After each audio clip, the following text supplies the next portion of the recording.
Okay, I'm sitting here watching my door move back and forth, but it's the wind. It's not no ghost to move. I don't think a ghost to move my door.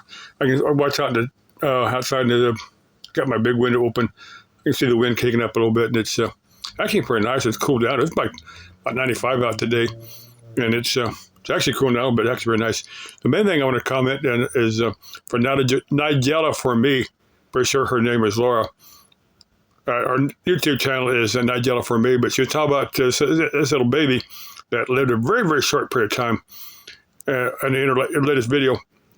Now, she's saying, was that some karmic punishment for the parents? Was that some learning experience for the parents? Now, I see that, when we, this is my belief, and me and a handful of us New Agers, that when we enter this human life, we kind of signed some type of contract where we agreed to experience certain things. Now, for me personally, I believe this little baby had some type of contract, some type of agreement with these people that it would be just a baby for these people for a short period of time. Now, the way I see karma, now I don't see karma as like the pain or the reward and punishment type of karma that if you're from a Christian sense, I see it more as kind of a learning experience. Maybe they do need to balance something they did in the past lifetime, or maybe they just need to learn to love a baby unconditionally, that someone's only going to be there for a short period of time. That's just kind of my take on it. Now, what she was saying that she sees Earth, I don't know if she does or not, but she said some people see Earth as hell. I don't personally see Earth as hell. I think, I'm a big believer that we create our own reality for good, for bad, consciously, subconsciously. We all create our own reality. If you want to make that hell on earth for yourself, you can certainly do that. You can certainly make yourself a hell of a life, or you can make your life a little bit less of a hell by going through and doing the meditation, doing the clearing of repressed emotional stuff, so that you get a little bit better handle on what happens to you. I've proven that to myself a long time ago, that we truly create our own reality. We truly create the fun that happens to us. We truly create the bad thing that happens to us. Let's see. I'm not forcing my belief on anybody. I'm just saying this is what I believe. This is my beliefs. What you choose to believe is your own damn business. Let's see. As I cover several things for Nigella. Let's see. Talk about this little baby. Like I said, when this little baby come into existence, little baby agreed to be a part of these people's lives for a very, very short period of time. That's just my belief. And I think these people will probably go on to have other kids, kids that'll probably be, more important parts of their lives. I'm just going to guess that. Let's see. Let me get back to my mother. I had a brother. He died before I was born. This is back in the mid-1950s, 54, 55, something like that. I was born at 57. My brother lived about 6 months. He had a lot of very severe health problems. He had like some very heart problems and like with Down syndrome, like that.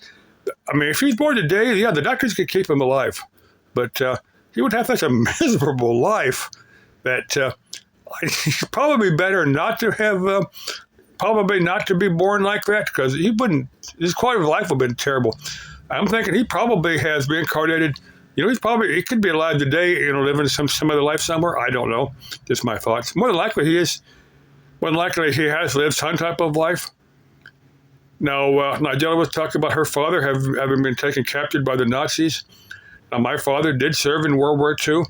My father, from what he told me, was an air traffic controller.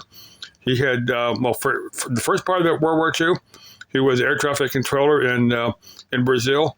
The transport aircraft would fly down to Brazil to Ensanche Island, and then off into North Africa when the army was active in North Africa.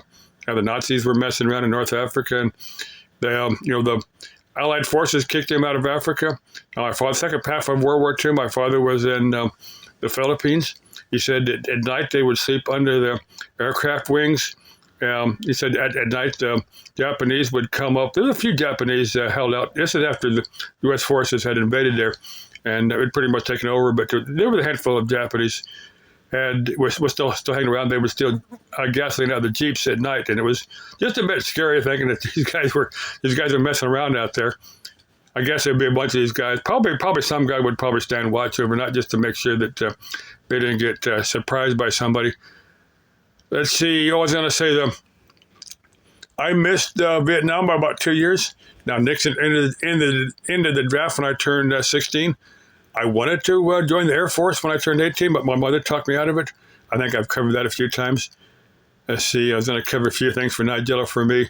Oh, well, Chick, if you were here in the Phoenix metro area, or if I were there in Albuquerque, yeah, we would be doing those desert walks. And maybe you would sit in my lap and let me play with you and let me kiss you all over and stuff, or maybe you wouldn't. I have no idea, but that's one of my fantasies. Just, I'll keep it as a fantasy. We're probably never going to meet up, but if we ever did, yeah, maybe we could stare each other in the eyes and say, hey, let's have some fun. Or not. Okay, love you, Chick. Love all of you. Bye-bye.